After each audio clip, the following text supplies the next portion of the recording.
Hello student, my self Krishnakant. और आज के वीडियो में हम चैप्टर 4 एडवांस एचटीएमएल के कुछ और टॉपिक को कवर करेंगे। पिछले वीडियो में हमने इस चैप्टर को शुरू किया था, जिसके अंदर हमने जाना था कि एचटीएमएल का कुछ बेसिक फंड्स क्या होता है, एचटीएमएल किस लिए यूज किया जाता है।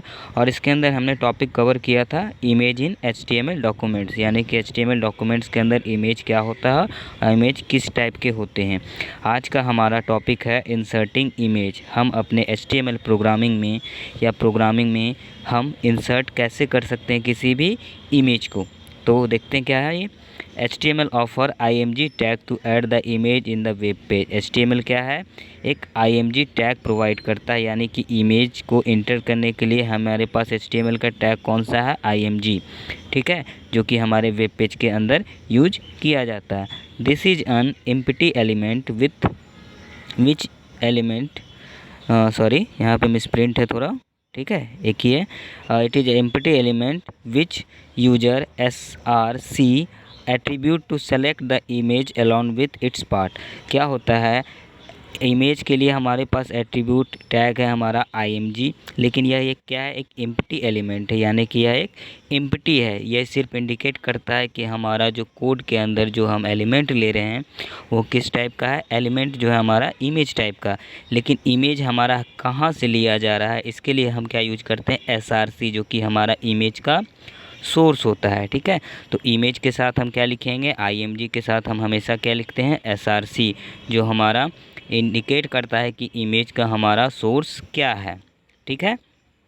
नेक्स्ट से देखते हैं, ये क्या बताता है हमारे पाथ को, हमारे इमेज को, कि कहाँ स्टोर है, ठीक है। मैंने बताया अभी कि SRC का यूज क्या है, हमारा जो हमारा इमेज हम ले रहे हैं वो उसका सोर्स क्या है हमारा, कि इमेज का पाथ क्या है, इमेज कहाँ स्टोरेज है हमारे सिस्टम में। ये सब चीज़ हमें SRC के थ्रू पता चलता है। SRC is one of the minority attribute of image IMG। क्या है ये? माइनॉरिटी मतलब इसके साथ यूज होने वाला एक एट्रीब्यूट है, यानी कि इमेज के साथ हमेशा हम SRC का यूज करेंगे। इसका फॉर्मेट देखते हैं हमारा क्या है। सबसे पहले हम कोई भी इमेज को इंसर्ट करना चाह रहे हैं, तो इमेज के लिए हम क्या टैग लिए? IMG, ठीक है। IMG हमारा वेब पेज में क्या इंडिकेट किया कि यूज़र कोई भी इमेज को इसमें पुट करना चाह रहा है। देन आफ्टर हम लिए SRC। SRC क्या है? जो भी इमेज हम लेंगे उस इमेज का ये पाथ निर्धारित करेगा, या स्टोरेज यानी कि सोर्स बताएगा कि हमारा इमेज कहाँ से लिया जा रहा है, ठीक है। देन आफ्टर इक्वल टू के बाद हम डबल इन्वर्टेड कॉमा के अंदर इमेज का नाम या इमेज का पाथ लिखते हैं, ठीक है। दो तरह से हम इमेज को पुट करते हैं। मैंने पहले भी HTML जब पढ़ाया था तो इमेज पुट करना बताया था आप लोग को, ठीक है। एक बार फिर से जान लीजिए। जब भी कोई वैल्यू पुट किया जाता है HTML डॉक्यूमेंटेशन में, यानी कि HTML प्रोग्रामिंग में, तो हम आफ्टर कोडिंग, यानी कि हमारा IMG SRC ये हमारा कोड हो गया। इसके बाद हम कोई भी वैल्यू पुट करने के लिए दो चीज़ का यूज करते हैं। फर्स्ट हमारा इक्वल टू, सेकेंड हमारा डबल इन्वर्टेड कॉमा, यानी कि जब भी कोई वैल्यू लिया जाएगा तो उस वैल्यू को हम डबल इन्वर्टेड कॉमा के अंदर लिखेंगे, और कोड और वैल्यू को हम डिफ्रेंशिएट करेंगे इक्वल टू के द्वारा। इक्वल टू के द्वारा दोनों को हम अलग करेंगे, ठीक है। ये प्रोग्राम देखते हैं।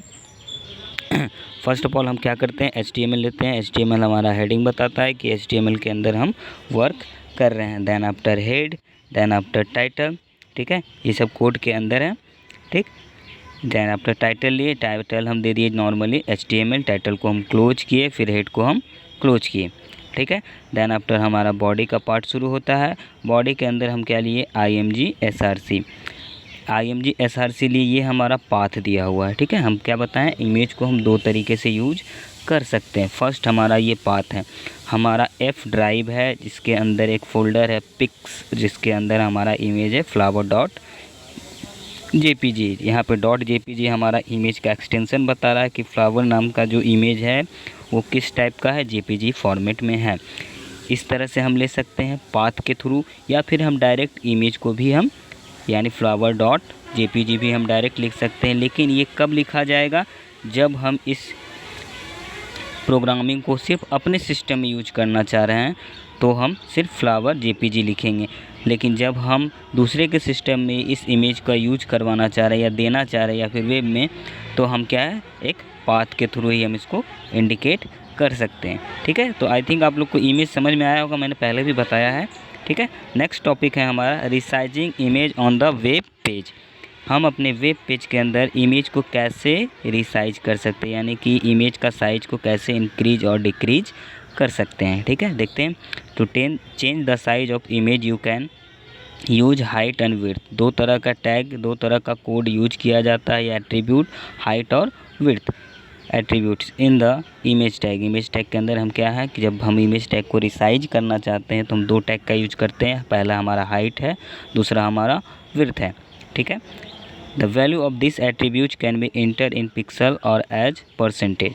हम हाइट और विड्थ का जो वैल्यू है वो दो तरह से देते हैं, या तो पिक्सल में या तो हम परसेंटेज में, ऑफ द हाइट और width of the browser window. ठीक है, देखिए हाइट विड्थ क्या है हमारा, ये हमारा हाइट हो गया, ये हमारा विड्थ हो गया। इमेज हमारा क्या होता है, एक रेक्टेंगुलर या फिर स्क्वायर साइज में होता है ना, या फिर सर्कुलर साइज में होगा। ठीक है, लेकिन इमेज हमेशा क्या रहेगा, इन्हीं दो साइज में से रहेगा, यानी कि दो एक्सिस पे रहेगा, एक्स एक्सिस और वाई एक्सिस। तो एक्स एक्सिस मान लो हमारा हाइट हो गया और वाई एक्सिस हमारा हो गया विड्थ, यानी कि हर इमेज का एक हाइट होता है जिसको हम लेंथ कह सकते हैं नॉर्मली, लेकिन कंप्यूटर में उसी को हाइट कहा जाता है, और विड्थ हमारा चौड़ाई होता है। ठीक है, तो हम रिसाइज यानी कि जब भी हम इसका साइज को चेंज करेंगे तो या तो हम इसके हाइट को बढ़ाएंगे या घटाएंगे, या तो हम इसके विड्थ को घटाएंगे या बढ़ाएंगे।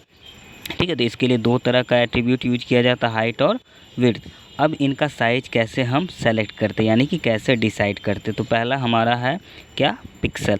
मैंने बताया था स्क्रीन जो होता है हमारा वो dot dot dot dot pixel से मिलकर बना होता है। ठीक है, यानी कि पिक्सल ही हमारे स्क्रीन पे जो हमारा पिक्सल मौजूद होता है वही हमारे इमेज को फोकस करके शो करता है कि यह एक इमेज है। जैसे आप नॉर्मली देख सकते हैं, मान लेते हैं ये एक पिक्सल है, इसको अगर हम एक साथ मिलाएं तो ये क्या है, एक सिंबल का या फिर एक अल्फ़ाबेट का या किसी भी चीज़ का एक आकार ले रहा है, यानी कि ये हमारा पिक्सल से मिलके एक सिंबल बना। ठीक है, जैसे एक ये सिंबल बना। ठीक, तो इसी तरह से यही सिंबल क्या है, इमेज के फॉर्म में भी चेंज हो सकता है। तो हम अगर अपने हाइट को या विड्थ को बढ़ाना चाहते हैं with the help of pixel के थ्रू, तो हम पिक्सल का साइज़ क्या है, इंक्रीज करेंगे। अगर घटाना चाहते हैं तो हम पिक्सल का साइज़ क्या करेंगे, डिक्रीज करेंगे। ठीक है, टोटल पिक्सल हम 100 मांग के चलते हैं। ठीक है, तो हम जितना भी पिक्सल देना चाहते हैं, मान लो 40 देना चाहते हैं, तो क्या है 40 पिक्सल हमारा 100 के रेशियो में। हम टोटल कितना मांगे हैं, 100 मांगे, 1000 मानेंगे तो हम यहाँ क्या 400 करेंगे। ठीक है, ऐसे बेसिकली 100 ही लेके चला जाता है। ठीक, और सेकंड है हमारा क्या है, परसेंटेज। परसेंटेज क्या होता है, 100 को परसेंटेज कह सकते हो आप, यानी परसेंटेज मतलब 1/100 है ना। तो 100 क्या हो गया हमारा टोटल स्क्रीन साइज, स्क्रीन का साइज हमारा क्या हो गया 100 हो गया। अब हम जितना हाइट इंक्रीज करना चाहते हैं या डिक्रीज करना चाहते हैं तो हम स्क्रीन और इमेज के बिहाफ में कर सकते हैं। यानी इस चीज़ को समझिएगा, अगर हम स्क्रीन के टोटल साइज में अगर हम रिसाइज इमेज को कर रहे हैं तो हमारा स्क्रीन का साइज जो कि 100 है, इसके रेशियो में साइज़ इंक्रीज और डिक्रीज होगा। यानी कि अगर ये यहाँ से यहाँ तक हमारा 100 है, अगर हम कोई भी इमेज हमारा है, अगर हम इसको 40 करेंगे परसेंटेज में, तो हमारा क्या ये टोटल 100 का ये 40% हमारा इस साइड से लेगा। अब इस साइड से भी हमारा 100 है, अगर हम 60 करेंगे तो हमारा यहाँ से लेगा, यानी कि इतना दूर का हमारा इमेज का फॉर्मेशन होगा। लेकिन अगर हम किसी इमेज को स्क्रीन से नहीं, इमेज का सिर्फ साइज़ जो कि हमारा सेंटर में, सपोज अगर हम इसका साइज़ बढ़ाना चाह रहे हैं तो ये भी हमारा क्या है 100 के रेशियो में है और ये भी हमारा 100 के रेशियो में। तो इस तरह से भी हम इमेज का साइज़ बढ़ा या घटा सकते हैं। इसका फॉर्मेट देखते हैं। जिस तरह से इमेज पुट करना है तो IMG SRC लेना कंपलसरी है, जो कि इमेज को इंडिकेट कर रहा है और इमेज के सोर्स को कर रहा है। अब हम क्या करेंगे, पिक्चर का नाम या पाथ लेंगे। ठीक है, जो भी पिक्चर मैं सेलेक्ट करना चाह रहा हूँ या जो भी इंटर करना चाह रहा हूँ। अब इस पिक्चर का हम क्या हाइट और विड्थ को इंडिकेट करेंगे विद द हेल्प ऑफ, यहाँ परसेंटेज किया गया है तो परसेंटेज के थ्रू अगर 30% करना है 30%, 40% करना है तो 40%। एक तरीका और है हमारा, नेक्स्ट क्या है, IMG लेंगे यानी इमेज लेंगे, इसका सोर्स कोड डालेंगे, पिक्चर का नाम डालेंगे और हम हाइट की जगह, हाइट और विड्थ की जगह क्या है परसेंटेज की जगह सिर्फ क्या है पिक्सल का यूज करेंगे। पिक्सल लिखना नहीं है, पिक्सल मैंने लिखा है ताकि आप पिक्सल का यूज कीजिए, यानी 30, 40, 4, 5 जितना भी पिक्सल लेना आप इसका यूज बहुत बार करोगे तो आपको समझ में आ जाएगा कि कितना इंक्रीमेंट कैसे होता है और डिक्रीमेंट कैसे होता है। ठीक है, आई थिंक आप लोग को ये चीज़ समझ में आया होगा। नेक्स्ट वीडियो में हम एडिंग इमेज बॉर्डर करेंगे कि बॉर्डर हम इमेज के अंदर कैसे कर सकते हैं। आप इस चीज़ का प्रैक्टिस अपने सिस्टम पे किया कीजिए, जिससे कि आपको समझ में आए कि इमेज का साइज़ एक्चुअल होता कितना है।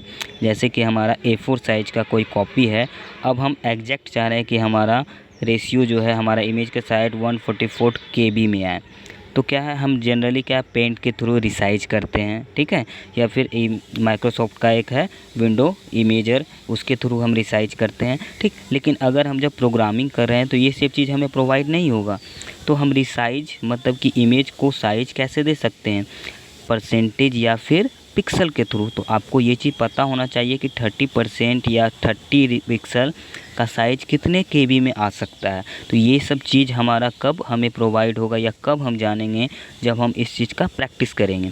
सो आप लोग इस चीज़ का प्रैक्टिस कीजिए प्रोग्रामिंग का। और इस प्रोग्रामिंग में मैंने टैग जो भी है इसके अंदर ये टैग का यूज किया नहीं है। आप इसको प्लीज़ एक बार अपने कॉपी में या फिर नोटबुक में जब लिखिएगा तो ये ब्रैकेट्स के साथ ही यूज कीजिएगा। Thank you. किसी भी तरह का प्रॉब्लम हो तो प्लीज़ कमेंट कीजिए। Thank you.